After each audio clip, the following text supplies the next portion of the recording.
જય શ્રી કૃષ્ણ મિત્રો, ફરી એક નવી શોર્ટકટ સાથે આજે આપણે લાગશે કે એક જ લાઈનમાં પ્રશ્ન છે આખો. તો બે શબ્દો છે મહત્વના, કોટિકોણ અને પૂરક કોણ. ખાલી જગ્યાના કોટિકોણના પૂરક કોણનું માપ 120 થાય. પહેલા તો આપણા મગજમાં આવજો કોટિકોણ કોને કહેવાય? તો કે જે બે ખૂણાના માપનો સરવાળો 90 થતો હોય તેને એકબીજાના કોટિકોણ કહેવાય. જે બે ખૂણાના માપનો સરવાળો 90 થાય તેને એકબીજાના કોટિકોણ કહેવાય.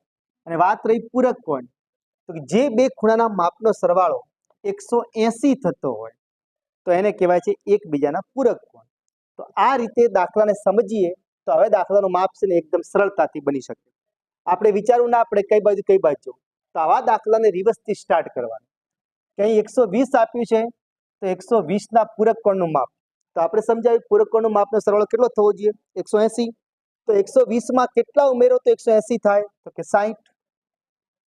હવે વાત રહી છે ખાલી જગ્યાના કોટિકોણના પૂરક કોણનું માપ. તો 60 પૂરક કોણ વાળું થઈ ગયું. તો એના કોટિકોણ તરફ જવાનું કે 60 ના કોટિકોણનું માપ કેટલું આવશે? તો 60 માં કેટલા ઉમેરો 90 થાય? તો કે 30.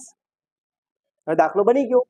30 લખશો આપણે તો 30 ના કોટિકોણનું માપ 60 અને 60 ના પૂરક કોણનું માપ 120 થઈ ગયું. આ રીતે સરળતાથી જવાબ લખી શકાય કે આવા દાખલા રિવર્સથી કરવાનું. 120 નો પૂરક કોણ 60 શોધવાનું અને 60 નો કોટિકોણ શોધો એટલે જવાબ 30. આપણો દાખલો જવાબ બની.